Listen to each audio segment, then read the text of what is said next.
Faz tanto tempo, tempo é rua, solidade.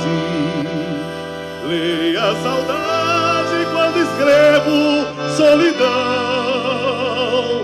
Quero o destino tortuoso dos ciganos e as aventuras dos pneus de um caminhão que atravessava o riacho de Salobro, deixando marcas desenhadas pelo chão.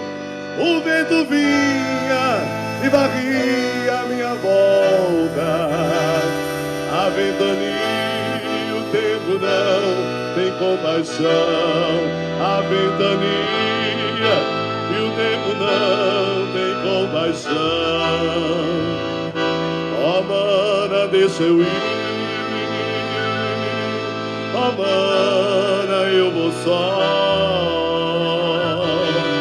Oh, mana, deixa eu ir pro sertão de Caicó.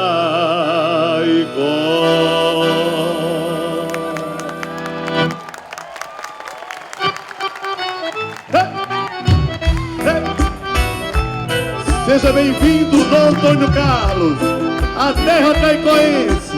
Pode se achegar, sinta-se em casa.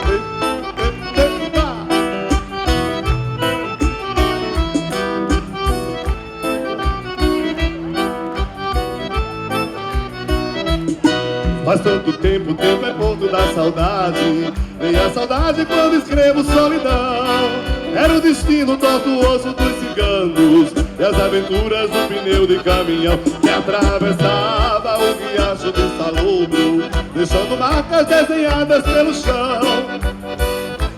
Corre a minha volta, a ventania, o tempo não tem compaixão. A ventania, todo mundo, comigo. Oh, mana, deixa eu ir, oh, mana, eu vou só. Oh, mana, deixa eu ir pro sertão de Caicó. Oh, mana, deixa eu ir, oh, mana, eu vou só. Oh, mana, deixa eu ir pro sertão de Caicó. Dom Antônio já fez a bênção, aspergiu todos que estavam aqui à volta.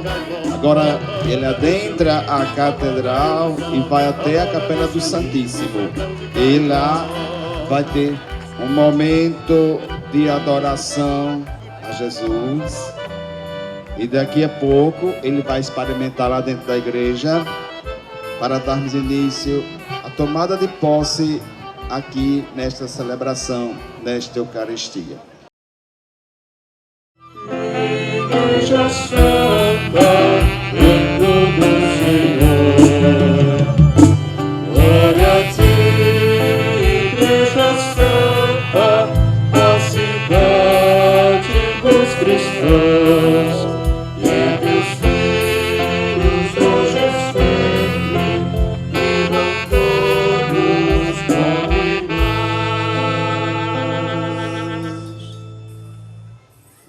Irmãos e irmãs, neste momento tão santo, de tanta esperança, paz e fé, para todos nós aqui reunidos, a Igreja de Nosso Senhor que está em Caicó, sob a proteção da Senhora Santana, nos acolhe para este momento marcante de sua história, o início, a inauguração, a posse do pastoreio do seu 7º bispo, Dom Antônio Carlos Cruz.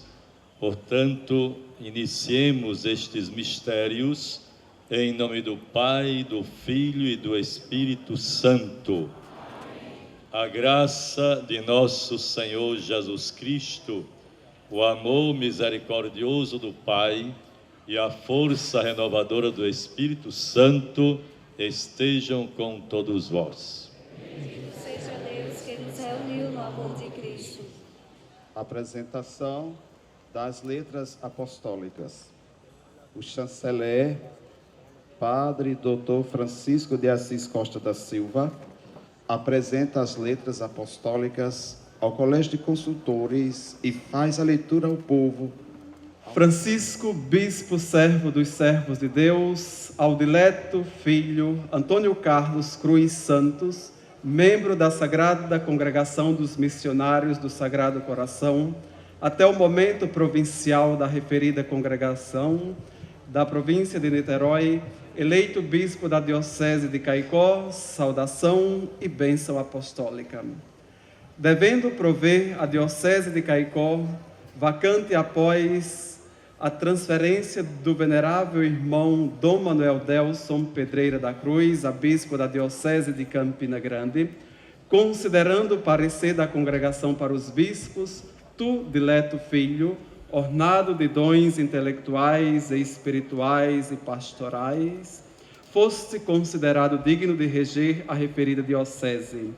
Assim, em virtude da nossa autoridade apostólica, te nomeamos bispo de Caicó com todos os direitos e deveres que te são prescritos pela legislação canônica.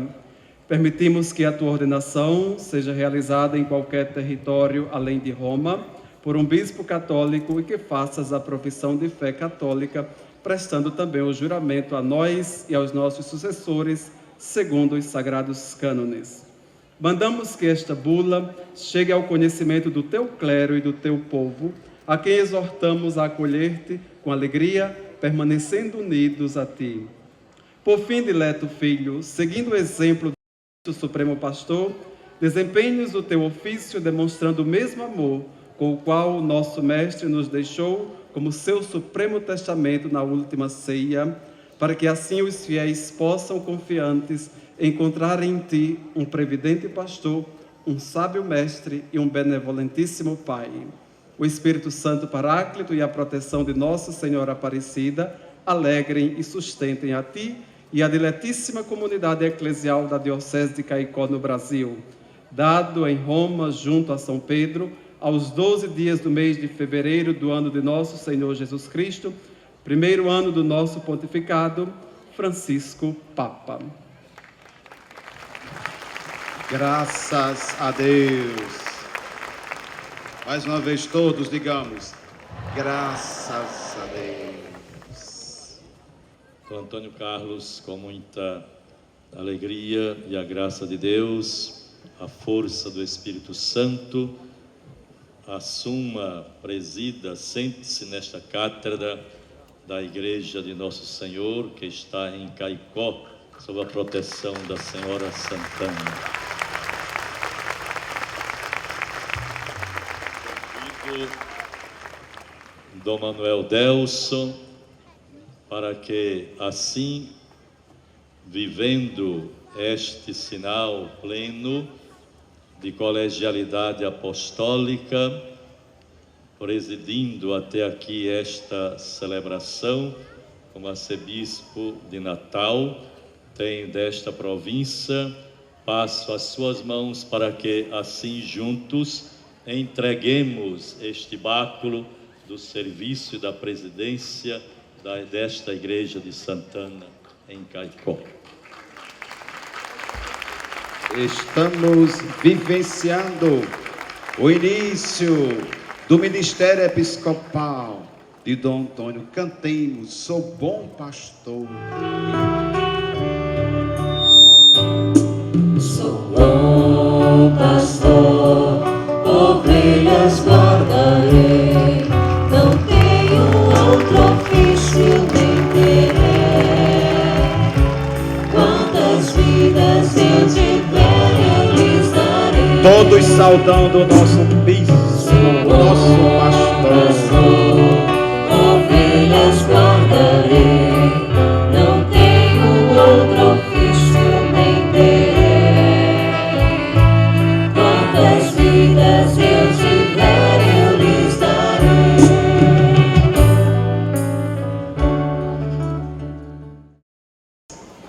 Vamos ouvir a mensagem do nosso querido Padre Ivanov, que esteve à frente da igreja particular por um grande período enquanto facante. Com alegria do dever cumprido, saúda, em nome de todos o clero que faz o clero diocesano, o nosso novo pastor diocesano, Dom Antônio. Nós que fazemos a igreja particular de Caicó, Aguardamos com muita expectativa a nomeação e chegada do nosso pastor para continuar a missão deixada por Jesus como sucessor dos apóstolos. Tem como missão levar adiante o projeto redentor e salvador que os seus antecessores, com suas aptidões e seus dons, se colocaram a serviço do reino de Deus. Um dia pertencemos à Arquidiocese de Olinda. Seguindo os passos e a determinação da história, fomos parte da Arquidiocese da Paraíba, para depois de um tempo de pertença à Arquidiocese de Natal, ser criada diocese no dia 25 de novembro de 1939, pela bula Diocesibus do Papa Pio XII, completando neste ano 75 anos, evangelizando e formando o Seridó. Aliás, nesta mesma data, como bem lembrou na sua primeira mensagem a nós dirigida, coincide com o dia do seu aniversário natalício. Quem foram aqueles que antecederam Dom Antônio no sólio caicoense? Dom Delgado foi o primeiro bispo, desbravador, um homem que estava muito à frente de seu tempo. Utilizou suas forças para empreender o mais audacioso plano de evangelização e formação, abrindo fronteiras do conhecimento quando da construção do Colégio Diocesano, escola pré-vocacional, seminário diocesano e outras obras relevantes, sobretudo no campo social. Dom Adelino Dantas, nosso segundo bispo, advindo do campo formativo no seminário, homem dado às letras, um primoroso e ardente defensor da liturgia, que atendeu ao apelo da Igreja para, depois de um curto período, assumir a missão de apacentar a Diocese de Garanhuns, no interior de Pernambuco. Na sequência da sucessão apostólica entre nós, foi nomeado o nosso terceiro bispo, Dom Manuel Tavares, catequista, missionário, padre conciliar, exímio pregador, um pequeno grande homem. Utilizou de sua perspicácia para inovar no jeito de comunicar, juntamente com os bispos de Natal e Mossoró. Criaram as emissoras de educação rural de Caicó, Mossoró e Natal, para ajudar na formação do povo, através das escolas radiofônicas, mas que serviu de púlpito eletrônico, fazendo chegar a palavra de Deus aos mais recônditos rincões do Nordeste brasileiro. Dom Heitor chega para ser o nosso quarto bispo, recatado, silencioso, de gestos simples, ampliou os meios de comunicações com a chegada da rádio FM, dirigida ao público jovem. Era o tempo do pós-Vaticano II e a crise surgida com o fechamento dos seminários. Foi preciso e necessário um esforço para reabrir o seminário diocesano. E aí foram muitas as iniciativas surgidas com o intuito de fortalecer as ações em prol de um trabalho efetivo a favor das vocações. Surgiu então o movimento das capelinhas, que nos dias de hoje estão presentes nas famílias, atingindo aproximadamente 19 mil lares, que se reúnem em torno da Virgem Santíssima e suplicam pelas vocações. Outra iniciativa importante foi o fortalecimento das OVS paroquiais. É importante aqui fazer memória do então arcebispo do Rio de Janeiro, cardeal Dom Eugênio, que acolheu no seminário São José, a pedido de Dom Heitor, os nossos jovens, para que prosseguissem no discernimento vocacional, uma colaboração de grande valia, que teve como a forte aliada Dona Cleomar, sua irmã, que colaborava economicamente, sobretudo nos deslocamentos de nossos seminaristas para a capital carioca. Se Dom Heitor não colheu todos os frutos em virtude de sua transferência para Natal, semeou um verdadeiro pomar de vocações. Dom Jaime, nomeado como nosso quinto bispo, advindo de uma experiência de comunidades no Vale do Açu, passando pelo seminário de São Pedro, aproveitou a vocação de nossa gente e a sua experiência no campo social para a construção do plano de desenvolvimento do Seridó, descobrindo os talentos que a região dispõe para a transformação das realidades díspares, fazendo chegar pela ação e credibilidade da Igreja soluções que transformaram a nossa região, tornando-a mais viável no campo social e econômico. Um humanista que compreende o seu próximo e é sensível às suas dores, foi um grande incentivador na formação permanente do clero. Dom Delso, um frade franciscano, nosso sexto bispo. Uma novidade em nossa história diocesana, de gestos simples, mas decidido, traz em sua bagagem a experiência acumulada como superior e definidor de sua ordem. É um homem do sim e do não, como nos fala o Evangelho. Se sua passagem foi rápida, as suas marcas se tornarão duradouras. O seu zelo pelos meios de comunicação, na busca de recursos tecnológicos que pudessem aprimorar o seu funcionamento, a sua relação pessoal com os mais pobres, foi para nós o grande testemunho deste apóstolo de Cristo, que se apaixonou por esta terra de Santana. Seus olhos brilhavam quando falava da família, do campo e do encontro com os jovens. E agora, o que esperar de Dom Antônio? Pelas palavras e as conversas pessoais, podia extrair, e aqui ousar dizer o que esperamos de nosso sétimo bispo diocesano: devoção ao Sagrado Coração. A sua ligação e devoção ao Sagrado Coração de Jesus e de Maria vai encontrar um campo fértil nas fileiras do apostolado da oração, onde estão a multidão de homens, mulheres e jovens, que de forma abnegada se colocam em oração e sacrifício pela igreja, na reza do terço e nas devoções pessoais. Atenção para com as famílias. Um pastor solícito deve lutar contra as forças do mal, para proteger o seu rebanho, sobretudo no campo familiar. Com a sua experiência de acompanhar casais, o Senhor traz em sua bagagem a determinação de lutar para defender as famílias dos falsos ídolos. Aos jovens, uma vocação nascida do meio da juventude, nascer em nossos jovens o desejo desse encontro, de forma que eles possam sentir o ardor do coração de seu pastor, a acolhê-los com um abraço, um sorriso, fazendo que possam se sentirem seguros para viverem a sua vida nesta bonita dimensão do encontro, e assim não seguirem outros caminhos, mas sim a determinação e a orientação de quem verdadeiramente vem em nome do Senhor. Vocações. A experiência no campo da formação é para nós um sinal de que Deus está atento com aqueles a quem Ele já escolheu para a sua igreja. Temos muitos padres, é bem verdade, mas o trabalho deve ser permanente e o seu coração de pastor deve se voltar para o coração de nossa diocese, o seminário diocesano, o clero. Desejamos uma relação fraterna, mútua e solícita. Um bispo deve ser o primeiro a se fazer presente na vida do padre, pois ele faz as vezes de pai, de mestre que ensina e de um pastor que orienta o caminho mais seguro. Carrego comigo a certeza de que a proximidade gera em nós uma relação de confiança que nos faz irmãos. É preciso cuidar de quem cuida dos outros. No campo social, a nossa economia tem sido devastada pelos ciclos da seca que nos assola em tempos alternados. O nosso povo se refaz pela oração constante, por sua devoção aos santos padroeiros e padroeiras, baseada numa forte religiosidade popular. Em meio aos desafios urbanos, nossa diocese, em seu plano de pastoral de 2014, fez uma opção preferencial, em comunhão com o Papa Francisco, pelas periferias territoriais e existenciais. A igreja não pode e não deve fugir de sua responsabilidade com os mais pobres.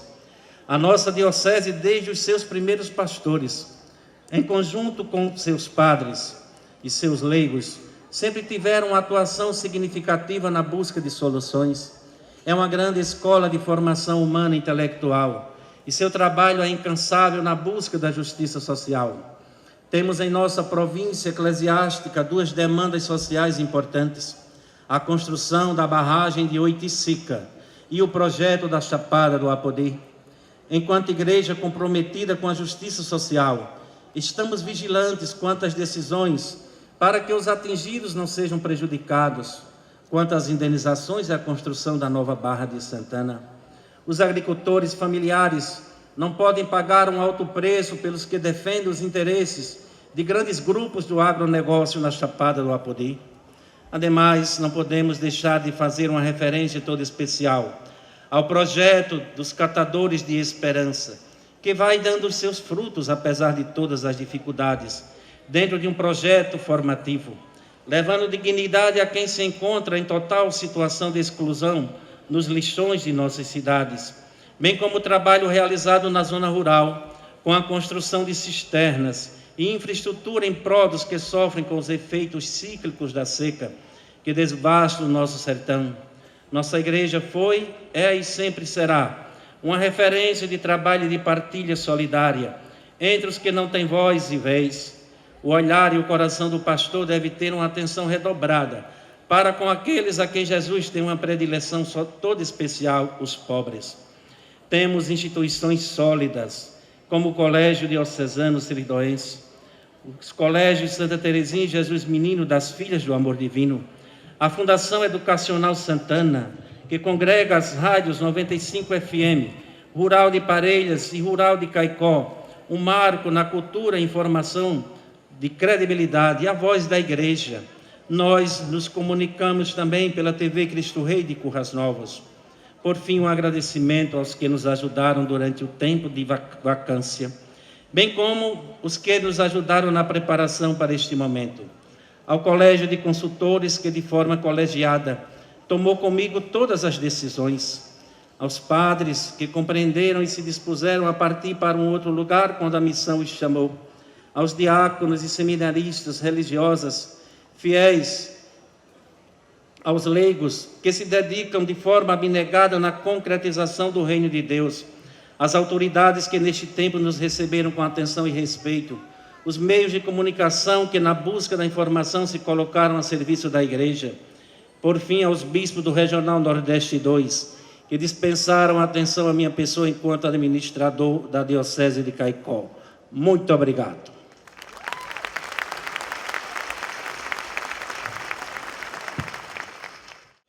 Propósito do clero da Diocese de Caicó. O clero diocesano de Caicó aproxima-se do bispo diocesano Dom, que está sentado na cátedra, para lhe manifestar obediência e respeito, ajoelhando-se e beijando-lhe o anel episcopal. Então o clero vai levantar-se e vir, e pedimos ao povo de Deus que nesta hora, enquanto eles vão vindo, vamos rezar por cada pároco e recomendo entregá-los ao nosso bom Deus. Cada pessoa reze profundamente pela santificação do clero, pela santificação do pároco da minha paróquia, do meu pároco. Minha gente, silencie no seu coração nesta hora. Eleve seu ser até Deus. Recomende seu pároco a Jesus. E rezar pela unidade da igreja. Como diz o canto, nós somos muitos, mas formamos um só corpo, que é o corpo do Senhor, a sua igreja. Então convido carinhosamente a cada pessoa aqui, coloca a mão no peito. Se possível, baixa a cabeça um pouquinho, entregue seu padre, seu pároco nas mãos de Deus. Diz Jesus Nossa Senhora, peça também pela unidade da igreja, para que todos sejam um, como eu sou um em teu Pai. Rezemos, meus irmãos, no mais profundo da nossa alma. Cada padre está diante do bispo, prestando o juramento de obediência. Pela obediência de Jesus entrou salvação no mundo. Pela desobediência, a desgraça. Pela obediência, a graça. Para que Deus dê a graça, para que todos nós, clero da diocese, vivamos intensamente a obediência. E nos conduza à vida eterna. Na alegria desse tempo pascal, entoemos nosso hino de louvor. Glória, glória nos céus, paz na terra entre os homens. Glória, glória nos céus, paz na terra entre os homens. Glória a Deus nas alturas, glória, glória, aleluia. Glória a Deus, paz na terra, glória, aleluia. Glória, glória nos céus, paz na terra entre os homens. Glória, glória nos céus, paz na terra. Minha gente, eu vou me dispensar de todas as formas de tratamento e quero chamar a todos de meus irmãos e minhas irmãs. Estamos nessa missa do início do meu ministério aqui na Diocese de Caicó. Eu me perguntava, o que será que Deus está pedindo a mim e a Diocese de Caicó? E ontem, quando eu preparava essa homilia, rezava os textos de hoje, eu me perguntava se a nossa igreja não deveria ter a mesma postura da filha de Santana, da mãe de Jesus. A postura de quem escuta a palavra e a coloca em prática. Por isso, se tivermos a mesma postura de Maria, estamos no mês mariano, hoje festa de Nossa Senhora Auxiliadora, como discípulos missionários deveríamos nos perguntar o que Deus nos falou nesta liturgia da palavra que acabamos de ouvir.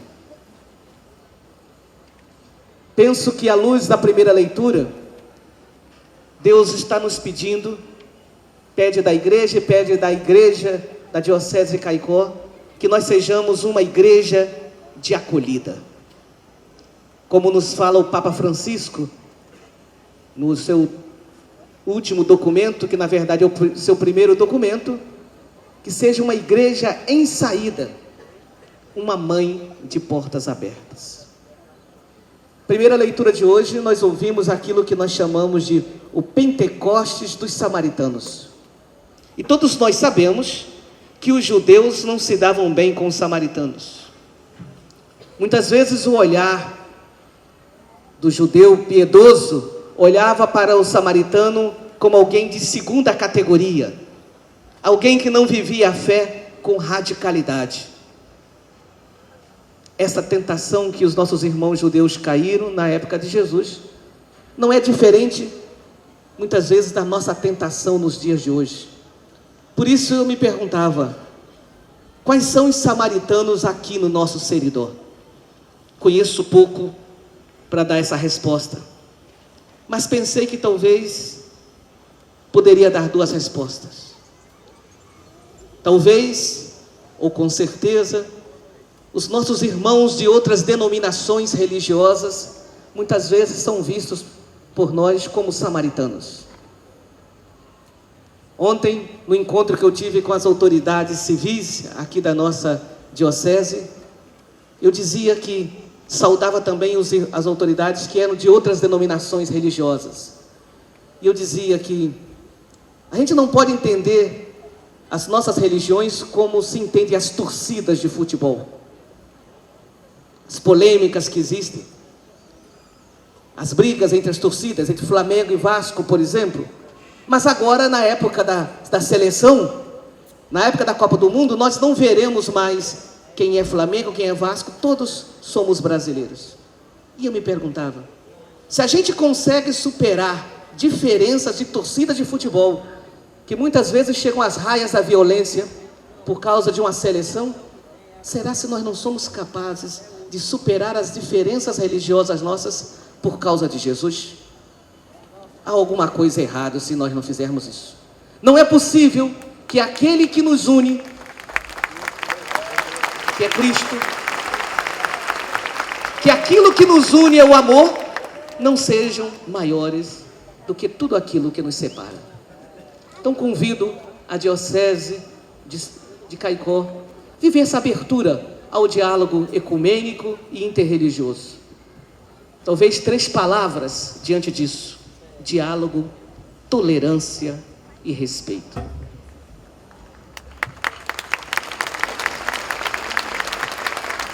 Penso que também os samaritanos aqui no nosso seridó são os marginalizados. Nós muitas vezes olhamos para os marginalizados como os coitadinhos. E não nos esqueçamos que eles são os preferidos de Deus. Eles são os sacramentos por excelência da presença de Jesus. Em Mateus 25, o Senhor diz: todas as vezes que fizestes a um desses pequeninos, foi a mim que vocês fizeram. São, por excelência, os vigários de Cristo. Fazem as vezes de Cristo. E lembro, de um modo especial, os nossos irmãos dependentes. E aí contem com o meu apoio, a Pastoral da Sobriedade.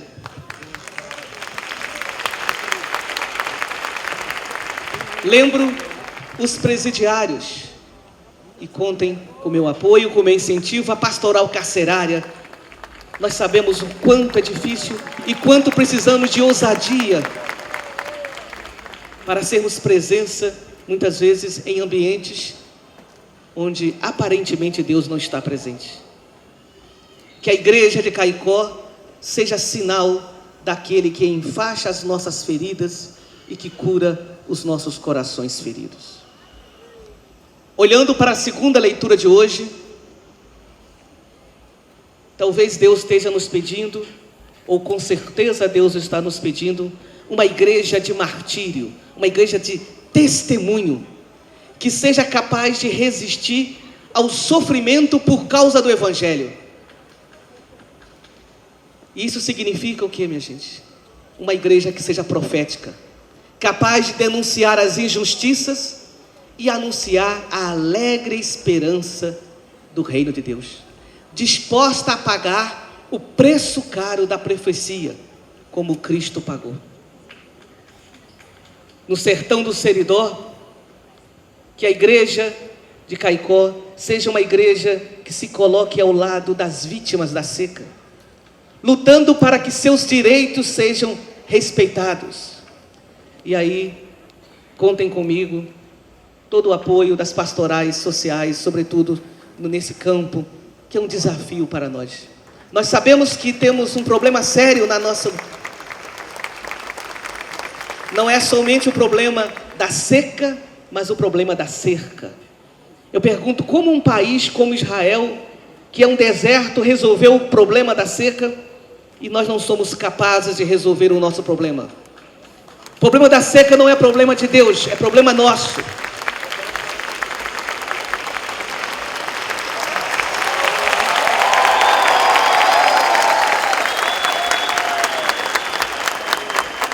Talvez falte vontade política, mas com certeza também falta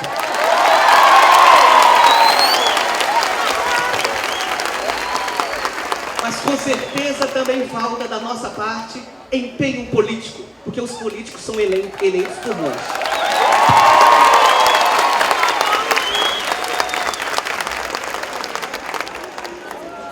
Olhando para o Evangelho de hoje, com certeza Deus está nos pedindo uma igreja orante, uma igreja que saiba permanecer no amor.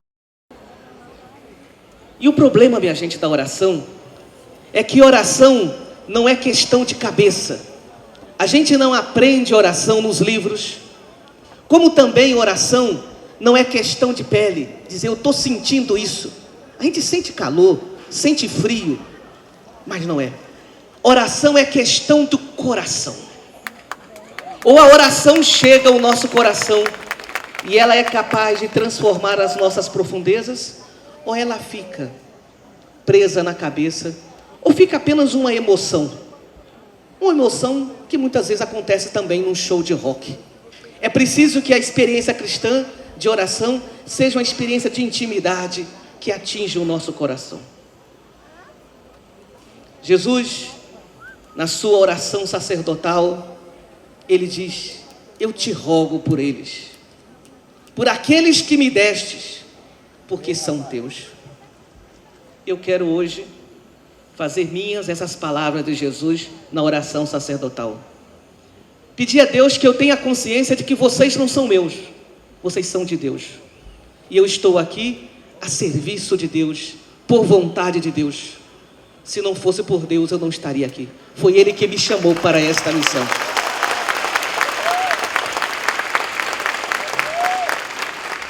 Queria